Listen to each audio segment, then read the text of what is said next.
for the fastest mini in the world. After qualifying yesterday, it's going to see number 18 Matthew Howe start from pole position alongside number 60 Harvey D. So that is going to be one to watch out for. The second row would have been Richard Billingham. He's not there, but then we see the De Silvas alongside in car number 44. The third row, number 77 Richard Morris and 19 Mark Goff. The fourth row, number 70 is Fabio Lufarelli and 121 Jamie Billingham. The fifth row, 132 Lewis Salmon and would have been number 65 Clive Death, but he is missing. The sixth row, number 1 is Richard Higgins, joined by number 51 Anton Trevette. The seventh row is going to be number 149, which is Gary Warburton, and number 2 Tony Hunting. The eighth row, number 266, is going to see Lee Jones, joined by number 5, which was Nigel Death, and then further back we have 266, which is going to be Lee Jones, and number 5 Nigel Death. Quite a few Deaths in this field.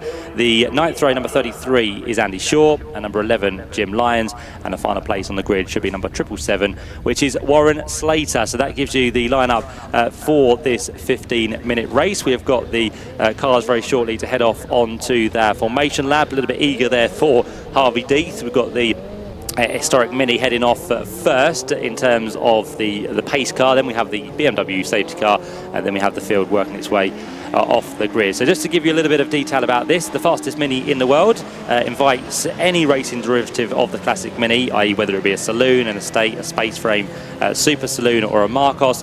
This range of Minis will be aiming to win that class or the race outright, whichever they have the pace for. The front running cars will typically be the highly developed space frame Minis, which we'll see of those two in fact on the front row of the grid. All of these will be jostling to become this year's fastest Mini in the world competitor, but do keep an eye out for other special Minis fighting it out there within their respective classes as well. We have 4 classes to look out for.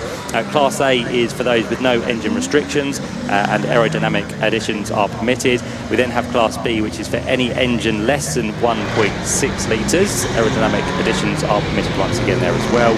Class C is for the A series engine cars, which are over 1.3 litre, but they are not allowed any aerodynamic additions to those cars. And Class D is where you find the lowest powered cars in terms of the A series, less than 1.3 litres, and again no aerodynamic additions are allowed. So that gives you a little bit of what the classes are, and of course there are different awards and prizes up for grabs for these drivers as well. But we are looking for the fastest Mini in the world. We are looking for the race winner, but we are also potentially looking for a new lap record, which currently stands in the hands of Harvey Death. That was set back in 2022 on a 51.017. So let's see if we can beat that here in race number 1. It's a rolling start then for these competitors. Unfortunate not to see Richard Billingham on the grid. He did qualify yesterday, but he is the reigning winner of this race from last year. But it's not going to be him on the grid, unfortunately. So the cars work their way to the line. 15 minutes for the first fastest Mini in the world here today at Brands Hatch. On a terrific start further back, they'll try to be from Fabio Lufarelli, but it's going to be Matthew Howe who leads the pack down towards the first corner. Then we have the De Silvas trying to work their way past the Harvey Death car, but Harvey's going to try and hold on. It will be the outside line in towards Druid's corner, but he has some good acceleration and some good braking capabilities as well. So Harvey gets himself back ahead of the De Silvas in the number 44 machine, and then up into 4th place is going to be that green machine by the looks of it of number 19, which is Mark Goff. It is indeed, but Harvey D, he hasn't managed to shake off the attentions of Rohit De Silva and Ashan Silva at the moment as they pick their way through Surtees and then back up this slight incline through McLaren and Clearway. So the leader at the moment remains as Matthew Howell. We need to keep an eye on the race lead, as you say, and also keep an eye on lap times as well. But over the line now will come Matthew Howell to take the first lap in the book, and it's so quick over the line. And you find them braking so early into turn 1 just by way of trying to get the car slowed down. Keep an eye, however, on the number 1 machine of Richard Higgins, because he's slightly later on the brakes than the cars around him. Just doesn't quite have the legs in a straight line.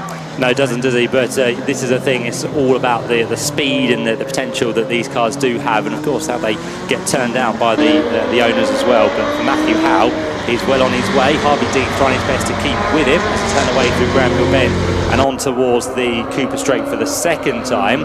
Already we have had on that opening lap of 54.8, but the question will be, do you go early for your quickest lap, or do you try and save it for when the car's at its lightest, but then the tyres might not be at their best? It's all about when you want to try and do your fastest lap, to try and get this into the book. But as we said, Harvey Deeth is the man who currently holds that as Matthew Howell goes through, and he's done it already on the end of the second lap, a 50.789. So we already have in this race the new lap record. Yeah, and effectively, albeit provisionally, a new fastest mini in the world by way of Matthew Howell. So he's still got a bit of work to do to get that car towards the line. I noticed as well, I saw it yesterday walking around the paddock, how far back Harvey Deeth has to sit in his mini because of the size of the V8. He's effectively sat on the back seat in his car, but I would say to the eye, he's closing down on Matthew Howell, and we may just about see another new lap record if Harvey Deeth strings the rest of this lap together.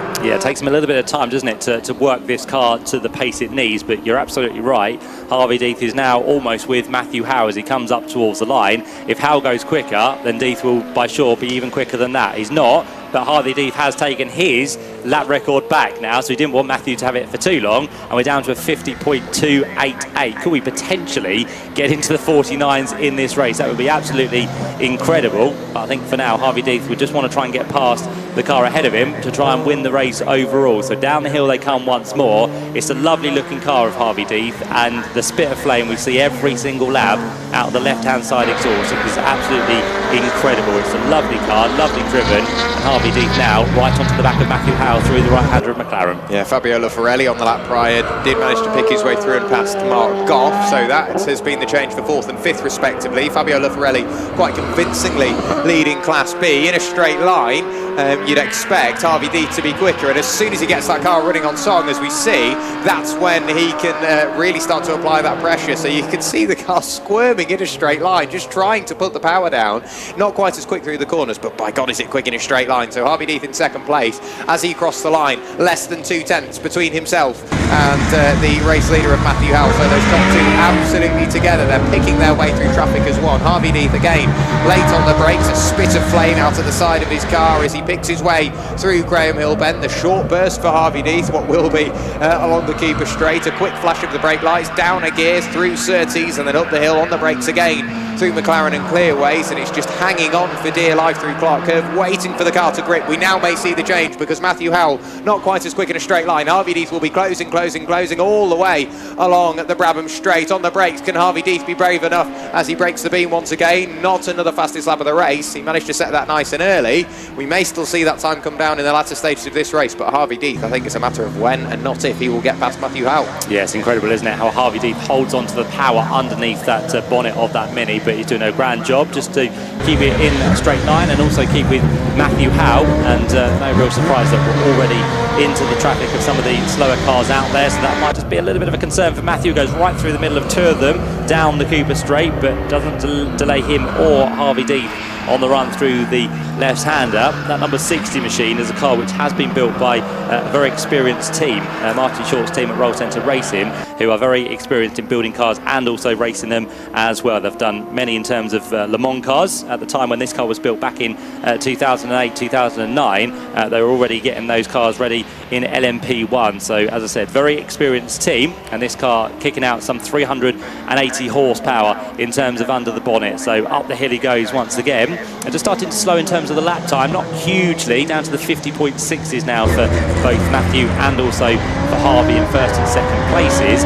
For 3rd place, just to tell you, it's still the De Silvas at the minute in car number 44, but they are a distant 15 seconds back. Very, very smoky Mark Goff on the run through turn 1. It looks more like tyre than anything else, rubbing on bodywork. Whatever's gone on there, clearly that will require some attention. He will see that in his rearview mirror. It is still rubbing, and it very much is tyre. Front left tyre rubbing on bodywork, it would seem. You mentioned Martin Short, and very much a racing family of the Shorts. Obviously, Morgan Short racing in GT Cup and abroad this year, joined by his brother Marcus Short, who's just as quick. So they know what they're doing when it comes to motorsport. But that very smoky Mark Goff picks his way in towards, hopefully, the pit lane come the end of this lap as he's heading through McLaren and Clearways. But the top 2 remain Matthew Howell and Harvey Deeth, still absolutely nose to tail.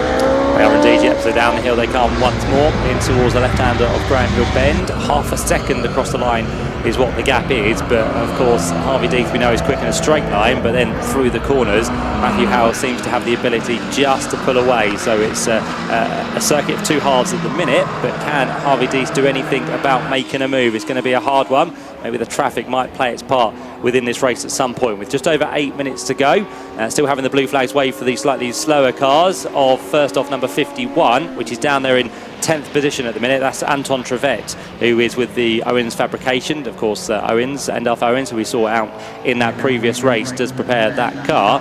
But for now, Howell and Deith up towards Drew as they go. The gap comes down once again to 3/10. It does indeed, and I noticed Warren Slater slightly tentative to put absolutely everything into that car, and I mean, I don't blame him. Obviously, he had a wheel parked ways with his car yesterday, so you can imagine the nerves would be quite high for Warren Slater. But at the moment, I would say Harvey Deith is closer than he's been all race to race leader Matthew Howell, just heading through McLaren and Clearways, and there's a car length between them. There's absolutely nothing between them. Harvey Deith in a straight line. We know he's quicker. We could see the change here. Yep, just about that acceleration, just making sure you are very, very easy with it as you come onto the straight. But Harvey looking good then as he gets the run down towards Paddock Hill Bend. He can't break as late as Matthew Howell, so he carries the speed into the corner. Harvey was very wide in towards Paddock Hill Bend. I don't know if that was the preferred line he wanted or just missed his braking point, but nonetheless he has managed to stay just about with the race leader as they turn now in towards Druids once again. Harvey Deith at this stage of the race looking quite racy as he works his way downhill in towards Graham Hill Bend. The door was almost left open by the race leader, and again this is the part of the circuit where Harvey Deith does accelerate in terms of the power he has, but again he can't find his way through it. More traffic to deal with then for the race leader. Doesn't be a concern for him on the run through McLaren, so Lewis Salmon steps aside for both of the front runners, but Harvey Deith there just slightly delayed, and the gap will be more than it was a lap ago. Yeah, into the pit lane as well comes Mark Goff. He's clearly noticed that he has an issue with that car, but at the moment Harvey Deith, he's not quite as close as he needs to be to take the lead away from Matthew Howell. Over the line in what is third place, but quite some way behind will be Rohit De Silva and Ashan Silva, the men from Sri Lanka, still giving chase, but they cannot afford to lift off or have any sort of mistake, because Fabio Lafarelli is just sat behind now. Over the line, the pair of those two go. Fabio almost runs out of gear as he comes towards the line, but traffic is now massively playing a part, and Matthew Howell and Harvey Deith picking their way through the same pieces of traffic almost as one. Yeah, but all the slower cars have just been very wary and observant of those quicker ones coming through. So I think Jamie Billingham is the next one, 121, the orange machine, which is a lovely turned out car once again. So the Austin Mini steps to one side, and we've now lapped up to and including 6th place. So absolutely flying are the top two, which are still separated by less than a second. But is Harvey Deith going to have his chance to get through in what is now going to be a very slow Warren Slater across the line? But Warren Salter who goes across the line there. It's been pretty much running like that for the majority of the race, but again just making sure he stays out of the way and gets the laps completed that he needs to do as they turn away now the leaders on towards the back straight once again in towards 30s, and McLaren they're about to go, and Matthew Howell now very much under pressure from Harvey Deith as they turn away in towards McLaren. There's no gap through there. Matthew had that covered all the way through in towards Clearways, so can now Harvey accelerate with all this power on towards the Brabham Straight. He comes once again. Time is running out, 4.5 minutes to go. It has to be now or it's never going to happen, is it, for Harvey, because he's tried on every single occasion, but Matthew Howell some way in this race is making that Mini very, very wide indeed. So Harvey has to try and think outside the box really and see if he can spring a surprise where Matthew Howell would not really be thinking about it, and it will be round the outside at Druids Corner, which is going to be the job done, and Harvey Deith does finally get himself up into the lead of the race, so he's now ticked that box off as well. He has the fastest lap from earlier in the race on a 50.288, and now he has the race lead. But can Matthew Howell keep himself on the back of Harvey Deith and potentially come back into the equation at some point? We'll have to wait and see. As it stands, Andy Shaw makes his way in towards Paddock Hill Bend. He is currently down in 11th position, sits second within Class D as well, and that car very shortly will be lapped by the race leader. Got a bit of a problem on the right front by the looks of it. Another car which might just be rubbing on the bodywork, but that car just emulating a little bit of smoke from the right front is Andy Shaw, but it seems to be carrying on for the time being. Yes, and it may just be, normally you'd expect it to be the left front, wouldn't you, really, around here, but that is really the heavily loaded side of the car. But now with Harvey Deeth in front of Matthew Howell, it's a case of, can he run away? We know he's quicker in a straight line, so he will try and maximise his exits to not leave himself vulnerable on the way into the next corner, because that's where we know Matthew Howell is quicker. But all through the gravel and all off the road is one of the cars through Clark Corner. We'll try and pick out exactly who that is. I would say that is probably, is it the number 33 machine? Yes, it is. So Andy Shaw clearly pushing on slightly too much through Clark Corner. Pretty much a self-induced mistake. He got away with it though, dug himself back out the gravel and carried on. Yeah, that was the car with the smoke on the right front, so maybe it's now not being able to turn as well as it should be. So Shaw gets through, came back onto the circuit, started weaving, which was right in front of the leaders, which is never a good thing. But of course, Andy would have just been trying to shake off the gravel and get the dirt off the tyres as best as he possibly could, but it wasn't the best place to do it really in front of the race leaders. But Harvey Deeth unfazed by that one as he pushes now down towards the left-hander of Surtees. 2.5 minutes to go, so with the lap times they are showing, we should be good for 3 more at the end of this. Next one to be lapped is going to be 77, which is going to be that of Richard Morris. So he steps now nicely to one side in the Mini Clubman, and we're now up to lapped and including 5th place. So they've absolutely been the class of the field, have these two. But Harvey Deeth now, as he goes in towards Paddock Hill Bend, just has a nice buffer, doesn't he, over Matthew Howell of 3/4 of a second, and Warren Salter has had a spin on the inside of Paddock Hill Bend for some reason. Yeah, that's where Warren Salter came to rest yesterday when one of his wheels parted ways with the car. So the bottom of Paddock Hill Bend and halfway up towards Druids will be covered by localised yellows. It is a hot spot. If you make a mistake heading through Paddock Hill Bend, that you will end up somewhere around that section of circuit. But Harvey Deeth, having taken the lead away from Matthew Howell just a few laps ago, has really started to pull away. By the time they get to the line this time, I think the lead margin will be well over a second. In terms of Rohith De Silva and Ashan De Silva, they are controlling the pace perfectly and have pulled out quite the margin between themselves and Fabio Lufarelli at the moment. So over the line there goes Fabio, somewhat off the pace compared to where we've seen him so far. What of the cars coming into the pit lane? Because we've just heard the pit klaxon sound, which makes me think we will have another car coming in, and it isn't Andy Shaw. He's still clearly comfortable with the way that that car is performing, and I think for Harvey Deeth at the moment, the main thing for him is traffic management, pick his way through the traffic as quickly as possible and get the car to the end, which is only what, a lap away. Yeah, Richard Morris, I think, is the one that came into the pit lane there, which is a big surprise actually. He was inside the top 5, but he is now dropping down the order with some problem towards the end of this race, unfortunately. 30 seconds to go, so Harvey's about to work his way on to the last lap in what is this very special occasion for the fastest Mini in the world, celebrating 30 years in 2024. All kicked off back at Silverstone in August of 1994, and ever since it's been a very, very popular race that we've had here at the Mini Festival. So through Paddock Hill Bend goes what's going to be Harvey Deeth. He now leads by 1.6 seconds, so once that job has been done, he's managed to clear away, hasn't he?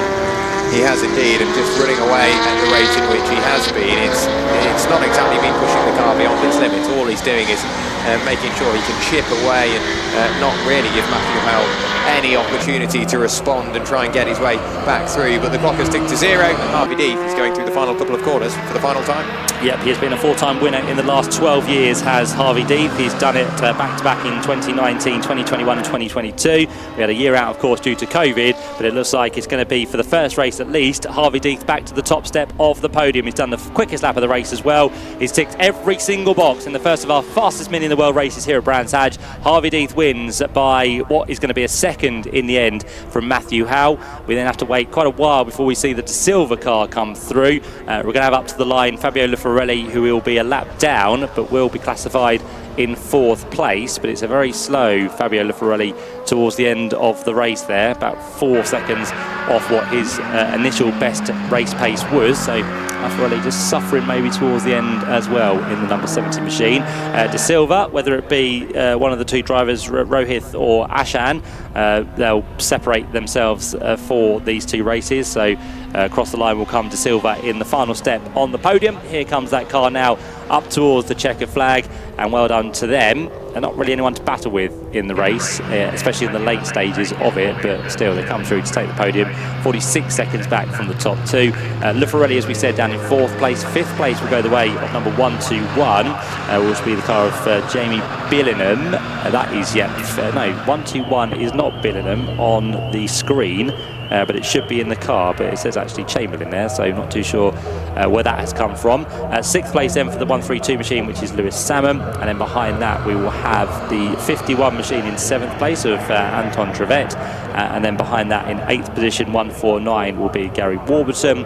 Behind them we'll have Tony Hunting in the number 2 machine, and for 10th place with a little bit of smoke as we saw through that race, Andy Shaw in his Mini Cooper S, and then the others unfortunately failing to finish the race. But we did have one of the final finishers there, Nigel Death, in his Austin Mini Cooper S as well, but the rest all suffered some problems and didn't make the end of the race unfortunately. So classification sees Harvey Death win the race and also the quickest lap, new lap record of a 50.288. Matthew Howe comes through in 2nd place ahead of the De Silvas, with Fabio Luffarelli in 4th. 5th place for Adam Chamberlain, then Lewis Salmon, Anton Trevet, Gary Warburton, Tony Hunting and Andy Shaw your top 10, with Richard Morris and the number 5 machine, as we mentioned, Nigel Death, being the final classified finisher. In terms of the classes, it was a win in Class A for Harvey Death. Class B went the way of Fabio Luffarelli. Class C went the way of Lewis Salmon, and for Class D that went the way of what was going to be Gary Warburton. So all of those will be class winners as well in the first of our fastest mini in the world races. We'll do it all again a little bit later on at 3:05, and again with those that suffered, hopefully we'll see them back out there to give us another run for everyone's money. But the lap record, as expected, has been broken by near enough 0.8 of a second. So we did think it might be the case this weekend. All these drivers have been working very hard and tirelessly to make sure that they are in best conditions for this meeting, and just adding a little bit more power where they can, and of course with perfect conditions for these cars, it has given us, as we said, a quickest lap, a new lap record, 50.288. Let's see if we can go any quicker later on. Yeah, brilliant. Thank you, Matt. So whilst the demo laps are taking place, we can bring you the top 3 from the first fastest mini in the world race of the weekend. So in reverse order, we'll bring on 3rd place. Car number 44 in the A2Z Mini Sprint, a fairly new chassis, only from last year, is Ashan Silva. Onto the podium for me, please. Ashan, round of applause, and he works his way onto the podium. And in 2nd place, car number 18 in his Austin Mini 7, albeit what's left of an original one, Matthew Howell, onto the 2nd step of the podium. There will be a trophy presentation later at around about 4 o'clock for these guys. And the new, effectively, fastest mini in the world, almost a full second faster than the lap record we've seen previously. Onto the podium, please, car number 60, Harvey Death. So onto the podium for Harvey. We will run on and try and grab a word with them. So we'll start with Ashan. Obviously, we know that this is very much a family affair. You and your family come here every year, and it's brilliant to see how involved you are. Does it just make it feel that much better to get onto the podium? Of course, yeah. I mean, this is my 2nd time over here, so 2nd time in racing in England, and we did a lot of work last year, but this year, I mean, we decided last minute to come for the race, but we have issues with the car, but I really enjoyed it. I mean, the atmosphere is great. It's very different for what I usually do. The family gatherings, how they come, how they stay all the night and enjoy themselves, eating, drinking, dancing. It's amazing. It's an amazing thing. I think I will come here every year. Great stuff. We'll look forward to seeing you again next year, hopefully. Thank you so much, Ash. And we'll go over to Matthew. And sort of tell me, that seemed like you were very quick at the start, and all of a sudden somebody started to apply a bit of pressure. What was that like? I basically cooked my tyres. I lost a lot of front end, so it's a case of trying to manage it then, and he was coming. We weren't going to stop him, so it's a case of try following as close as you can. If he makes a mistake, capitalise on it. And are you going to change anything for race team? Maybe look after the tyres earlier so you can be the thorn in his side towards the end? Oh, definitely there'll be some changes for the 2nd race. Great stuff. We'll look forward to it. Thank you, Matthew. And the new fastest mini in the world, Harvey, that must feel good. I mean, you already had the lap record, and you were, 9 tenths quicker. So what changed this year compared to just a couple of years ago? I think being chased by Matthew was a bit of a stimulant, so I just wanted to push fairly hard to start off with, but just be mindful of tyres, and then come on stronger a bit later on. And yeah, so we had a tussle and got close, and we had a good race. And we know that Matthew's going to be changing things. In response, are you going to change anything or just drive around even quicker? I think I have to change everything. Great stuff. Congratulations to the top three. In the meantime, we will let the demo laps carry on, and then we can enjoy yet more of the mini festival here at Brands Hatch.